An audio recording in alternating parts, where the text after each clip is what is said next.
Dalam nama Bapa dan Putra dan Roh Kudus.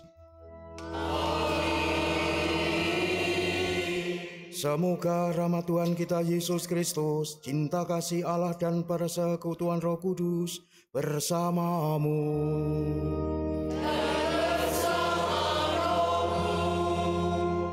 Kami mengenangkan kasih setiamu ya Allah dalam rumah-Mu yang kudus.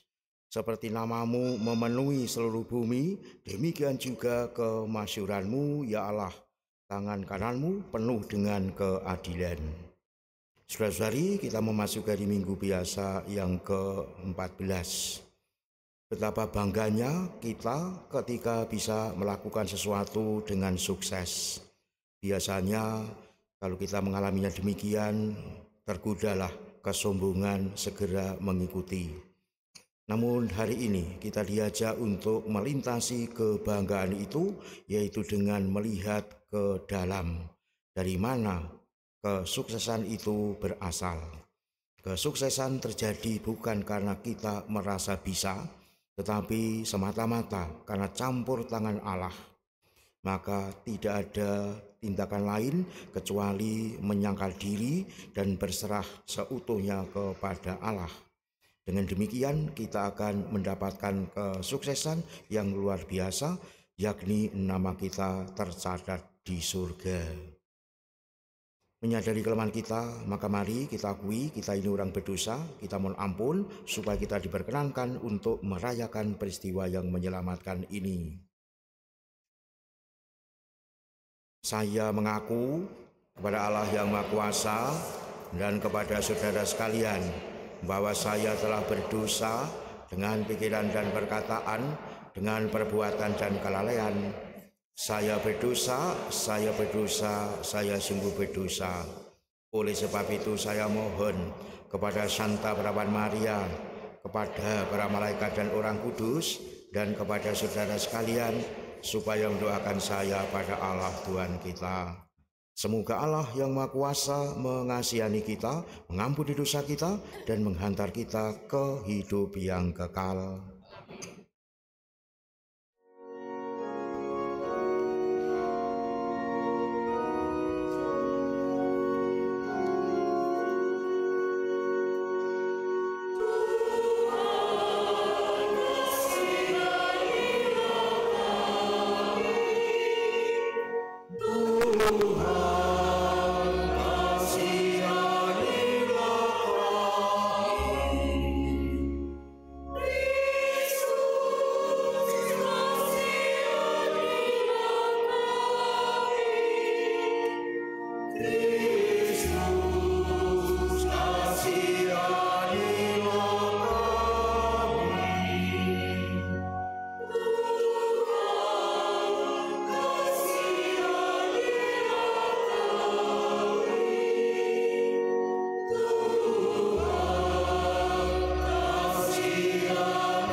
Kemuliaan kepada Allah di surga dan damai di bumi kepada orang yang beriman padanya.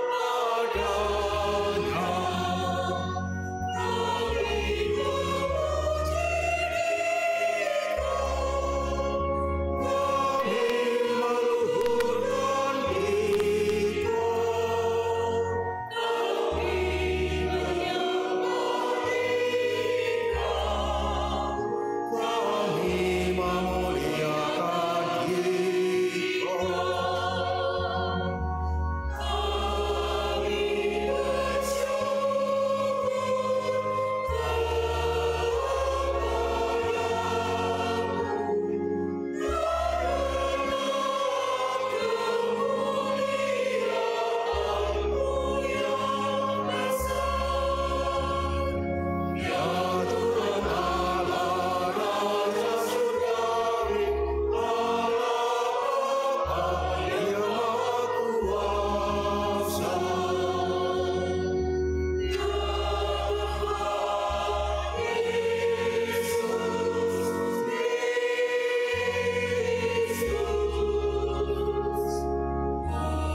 Marilah kita berdoa. Intensi misa pada sore hari ini dipersembahkan kepada Tuhan untuk mengucap syukur atas hari ulang tahun ke-72 Ibu Priska Suminem. Selanjutnya mohon disembuhkan dari segala sakitnya, selalu sehat, panjang umur, dilancarkan rezekinya, hidup tenang dan selalu mulia dan bahagia.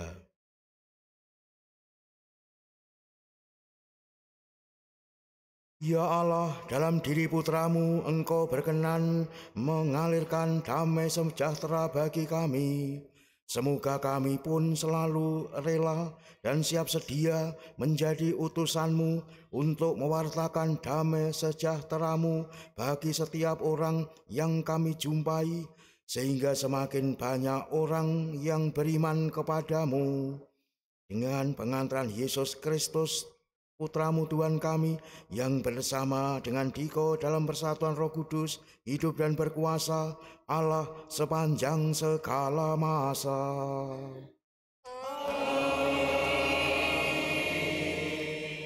Marilah kita dengarkan sabda Tuhan.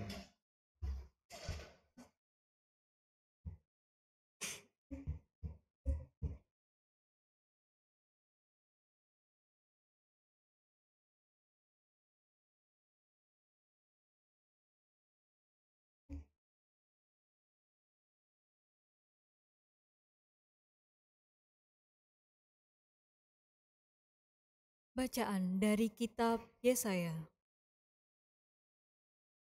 Bersukacitalah bersama dengan Yerusalem, bersorak-sorailah karenanya. Hai semua orang yang mencintainya, bergirang-giranglah bersama dia segirang-girangnya. Hai semua orang yang berkabung karenanya, supaya kamu menghisap dari susu yang menyegarkan dan menjadi kenyang, supaya kamu menghirup dan menikmati dari dadanya yang bernas. Sebab beginilah firman Tuhan.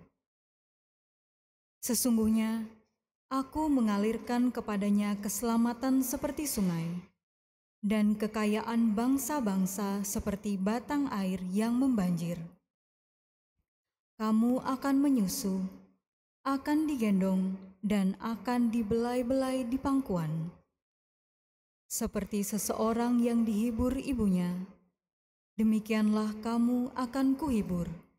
Kamu akan dihibur di Yerusalem. Apabila kamu melihatnya, hatimu akan girang, dan kamu akan seperti rumput muda yang tumbuh dengan lebat. Maka tangan Tuhan akan nyata kepada hamba-hambanya. Demikianlah sabda Tuhan.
Seluruh bumi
dan tidak menjauhkan kasih setia-Nya daripadaku.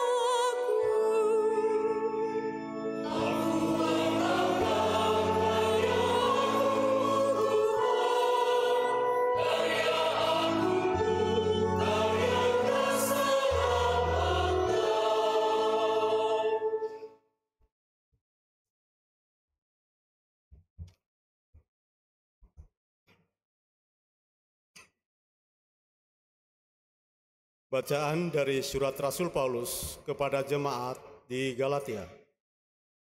Saudara-saudara, aku sekali-kali tidak mau bermegah selain dalam salib Tuhan kita Yesus Kristus. Sebab olehnya dunia telah disalibkan bagiku dan aku bagi dunia. Sebab bersunat atau tidak bersunat tidak ada artinya. Tetapi menjadi ciptaan baru, itulah yang ada artinya. Bagi semua orang yang memberi dirinya dipimpin oleh patokan ini, dan bagi semua orang yang menjadi milik Allah, turunlah kiranya damai sejahtera dan rahmat. Selanjutnya, janganlah ada orang yang menyusahkan aku, karena pada tubuhku ada tanda-tanda milik Yesus. Saudara-saudara, kasih karunia Tuhan kita Yesus Kristus menyertai rohmu. Amin. Demikianlah sabda Tuhan. Syukur kepada Allah.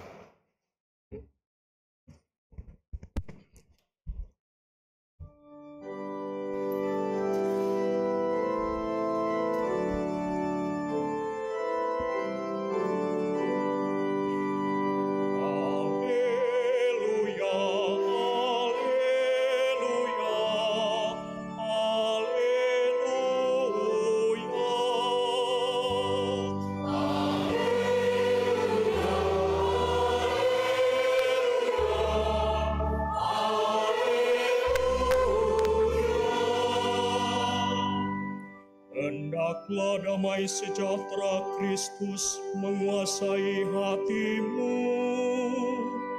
dan perkataan Kristus diam di antara kamu dengan segala kekayaannya.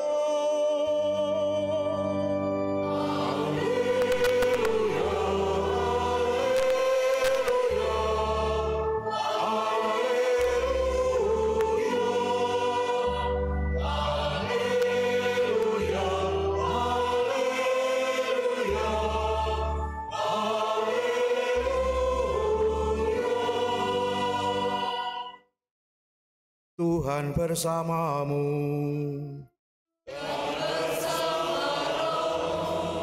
Inilah Injil suci menurut Lukas.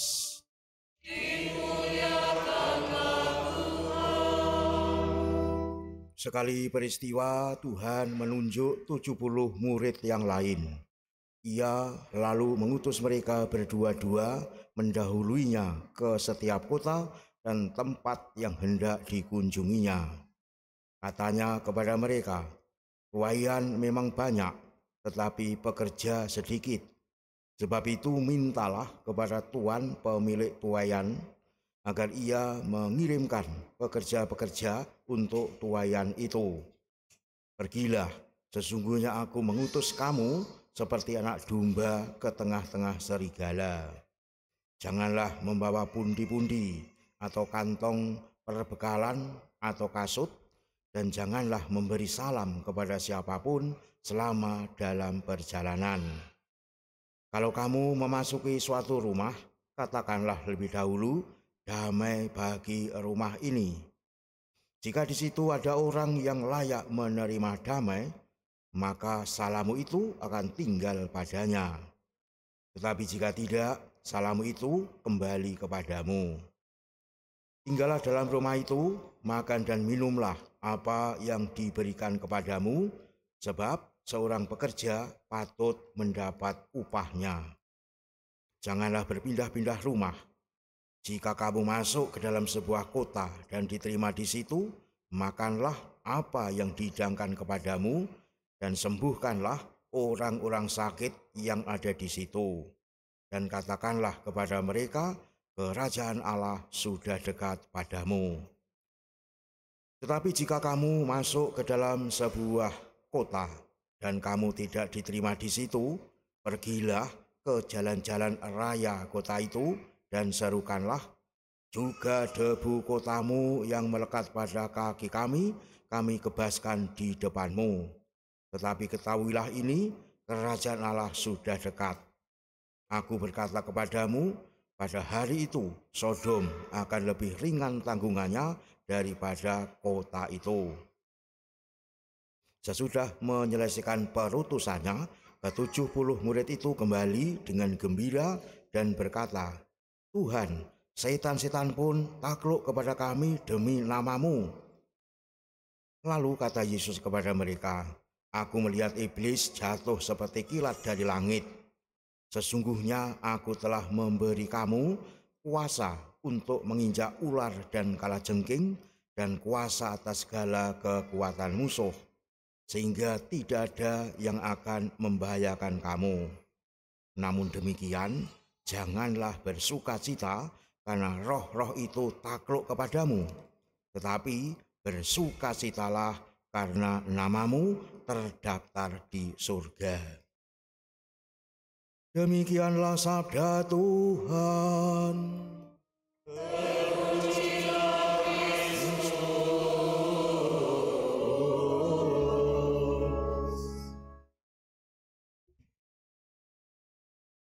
Saudara-saudari yang dikasihi Tuhan, konteks Injil Lukas yang kita dengar ini adalah wejangan perutusan bagi ke-70 murid Yesus. Dapat dikatakan perutusan 70 murid Yesus ini merupakan perutusan gelombang kedua. Perutusan gelombang pertama ditujukan kepada 12 rasul, Lukas 9 ayat 1-6, terjadi di wilayah Galilea, sedangkan perutusan gelombang kedua ini terjadi di wilayah Samaria. Perutusan pertama dikisahkan secara singkat, tetapi perutusan kedua dikisahkan panjang lebar seperti kita dengar tadi. Mengapa? Ya karena ditujukan kepada seluruh dunia, bukan hanya dunia Yahudi semata. Maka memang perlu dipandang sangat penting. Walaupun secara historis, semasa kehidupan Yesus, para pengikutnya hanya bergerak di wilayah notabene Galilea, Samaria, dan Yudea, namun sesudah Pentakosta, mereka mulai mewartakan Injil kepada orang-orang yang dahulunya dianggap kafir ke segala arah. Sejak itu gereja sadar bahwa rencana Tuhan Yesus memang sejak semula ditujukan kepada seluruh dunia, kepada semua bangsa di bumi ini. Wejangan dibuka Yesus dengan sebuah gambaran adanya tuaian yang banyak sekali, tetapi pekerjaannya sedikit. Sejatinya tuaian menurut kesaksian perjanjian lama akan ditangani oleh para malaikat. Kitab Daniel bab 7 ayat 10. Tetapi penulis atau penginjil Lukas melihatnya secara sangat realistis, yakni manusia yang dulunya kafir itu harus ditangani oleh manusia yang sudah percaya kepada Yesus. Jadi bukan lagi oleh malaikat. Tetapi mengapa kok hanya 70 orang yang diutus oleh Yesus? Sebab mereka harus pergi kepada 70 bangsa kafir sesuai nubuat kitab Kejadian. Kejadian 10 maupun Ulangan bab 32 ayat 8-9. Dan kawanan kecil inilah yang dikelilingi orang banyak yang haus akan kebenaran. Saudara-saudari yang dikasihi Tuhan, lalu Yesus memberi perintah tegas, pergilah. Mengapa? Ya karena lapangan kerja untuk mereka terbuka di hadapan kawanan Yesus yang dibentuknya ini. Misi mereka bersifat universal dan tidak terbatas.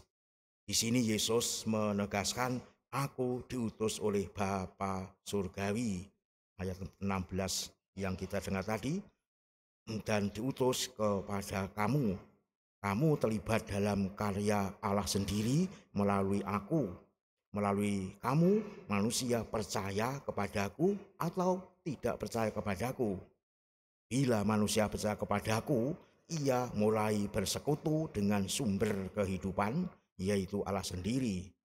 Tetapi bila manusia tidak percaya kepadaku, berarti ia memutuskan hubungan dengan sumber kehidupan, sehingga akhirnya ia tenggelam dalam kematian. Siapa menerima kamu, ia menerima aku. Siapa menolak kamu, ia menolak aku. Siapkah kalian menjadi utusanku? Ini tentunya yang disampaikan Yesus kepada mereka, para utusan.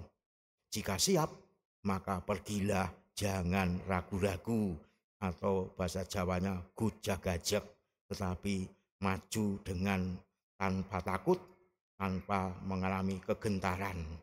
Ingat, aku tetap bersamamu, sama seperti Allah tetap bersamaku. Misi kalian adalah misiku, misiku adalah kehendak Allah. Ini yang ditegaskan Yesus. Saudara-saudari, jika kita renungkan lebih mendalam, wejangan pengutusan Yesus ini sejatinya mengherankan. Betapa tidak? Ya, bayangkan saja, mereka diutus pergi, kurun waktunya atau durasinya itu tidak hanya 1 atau 2 menit, tetapi lebih daripada 1 atau 2 menit. Tetapi justru dilarang membawa perbekalan. Kita dapat bayangkan, kalau diutus kata lebih dari 2 hari, apa jadinya kalau tidak membawa perbekalan? Apakah dia memang sengaja mengajarkan kepada mereka untuk menggantungkan hidup kepada orang lain, semacam mengemis atau minta imbalan atas pengajaran mereka? Sama sekali tidak. Karena faktanya Yesus juga bersabda, sebab seorang pekerja pun patut mendapatkan upahnya. Ayat 7. Namun dengan sabda itu ada suatu kerangka pikir atau mindset yang rupanya ingin Yesus tanamkan kepada para muridnya, yakni bekal utama muridnya menjalankan perutusan adalah dirinya sendiri, bukan berlandaskan ada tidaknya kekuasaan atau kekayaan yang bersifat duniawi. Itu berarti pusat perhatian misi mereka adalah mewartakan kerajaan Allah. Itulah fokusnya, bukan ubur rampil lain tentang ada tidaknya sarana prasarana. Carilah dahulu kerajaan Allah, maka yang lain akan ditambahkan. Lukas 12:31. Yang kedua, Yesus mengingatkan akan bahaya materialisme. Yang mereka wartakan adalah nilai-nilai rohani, maka nafsu kekayaan dan kekuasaan serta kenikmatan duniawi jangan sampai malah menjerat hatinya, sebab jika sudah terjerat, otomatis Allah akan terpinggirkan. Lukas 12 ayat 16-21. Yang ketiga, Yesus tekankan bahwa kekuatan para utusan terletak pada iman, harapan, dan kasih kepada Allah. Landasannya 8 sabda bahagia. Matius 5:1-12. Nah, sebagai utusan Tuhan, mereka harus mengandalkan Tuhan dan percaya bahwa Allah ikut bekerja dalam segala yang mereka lakukan. Roma bab 8 ayat 28. Demikianlah kerangka pikir yang ingin Yesus tanamkan kepada para muridnya. Maka selama mereka mau berpegang teguh padanya, maka mereka pun akan memiliki kerangka pikir yang sama, yakni makananku adalah melakukan kehendak Dia yang mengutus aku dan menyelesaikan pekerjaannya. Yohanes bab 4 ayat 34. Saudara-saudari yang dikasihi Tuhan, model pola pikir demikian Paulus nyatakan tadi kepada jemaat di Galatia. Dia tadi menyatakan, aku sekali-kali tidak mau bermegah selain dalam salib Tuhan kita Yesus Kristus, Sebab olehnya dunia telah disalibkan bagiku dan aku bagi dunia. Galatia bab 6 ayat 14 yang kita dengar tadi dalam bacaan kedua. Hal ini berarti salib itu identik dengan pengikut Yesus dan pengikut Yesus identik dengan salib. Dengan saliblah kita beroleh hidup, sebab salib Kristus mengalirkan keselamatan seperti sungai kepada semua umat manusia. Maka sudah selayaknya lah kita sebagai para pengikutnya bermegah dalam salib Kristus itu. Tentu saja di satu sisi kita tidak dapat memikul salib dengan mengandalkan kekuatan insani sendiri, tetapi harus mengandalkan Kristus yang telah lebih dahulu memanggul salib berat, bahkan rela mati di atasnya demi keselamatan kita. Namun di sisi lain kita tidak boleh lupa bahwa peristiwa salib membawa kita pada peristiwa kebangkitan. Hal itu berarti tanpa salib tidak ada kebangkitan, dan tanpa kebangkitan peristiwa salib tidak bermakna sama sekali. Karenanya dikala salib-salib kehidupan terasa berat kita alami, ya mari kita harus memandang salib Tuhan, memandang Dia yang tersalib. Bukankah Ia sendiri tadi bersabda, sesungguhnya aku telah memberikan kuasa kepadamu untuk menginjak ular dan kalajengking, dan kuasa atas segala kekuatan musuh, sehingga tidak ada yang akan mencelakakan kamu. Lukas bab 19, bab 11-19. Yakinkah kita dijamin oleh Yesus demikian? Yang jelas, Yesus memberi apresiasi kepada para muridnya yang merasa sukses menjalankan perutusan.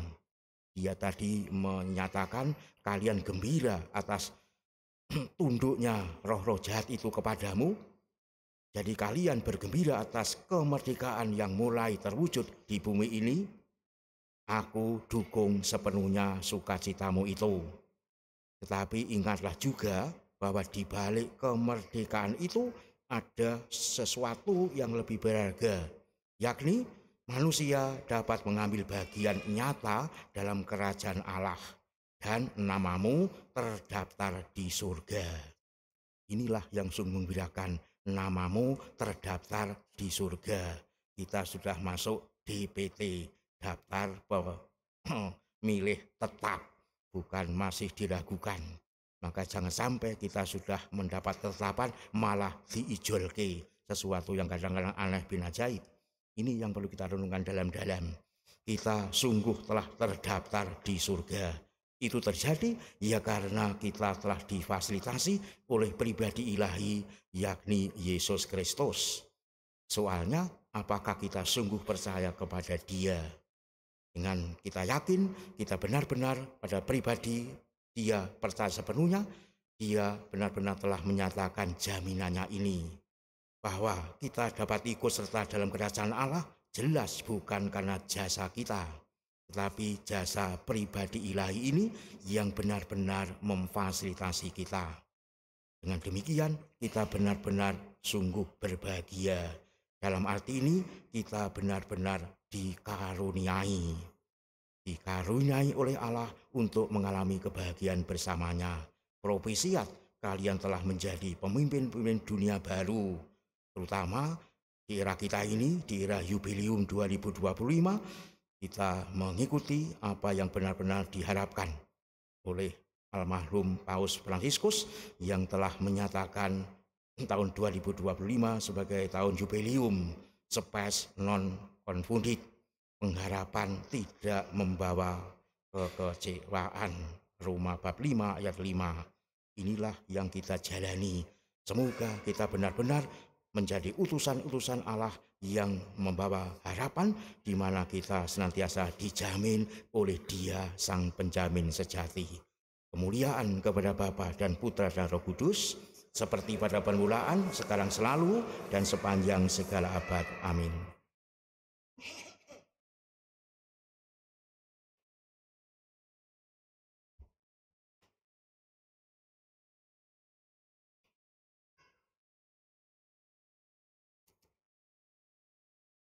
Marilah saudara-saudari kita bangkit berdiri, kita baharui iman keyakinan kita, secara singkat kita nyatakan bersama-sama. Aku percayakan Allah, Bapa yang Maha Kuasa, pencipta langit dan bumi, dan akan Yesus Kristus, Putranya tunggal Tuhan kita, yang dikandung dari Roh Kudus, dilahirkan oleh perawan Maria, yang berita sengsara dalam pemerintahan Pontius Pilatus, disalibkan, wafat dan dimakamkan, yang turun ke tempat penantian pada tiga bangkit dari antara orang mati, yang naik ke surga, duduk sebagai Bapa yang Maha Kuasa. Dari situ ia datang mengadili orang hidup dan yang mati. Aku percayakan Roh Kudus, gereja Katolik yang kudus, persekutuan para kudus, pengampunan dosa, kebangkitan badan, kehidupan kekal. Marilah kita panjatkan doa kepada Tuhan Allah.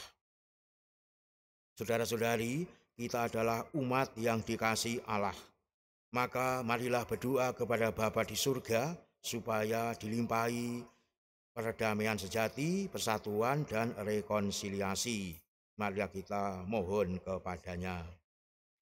Umat dimohon menjawab, Tuhan berilah umat-Mu damai. Tuhan berilah umat-Mu damai. Bagi gereja, tubuh Kristus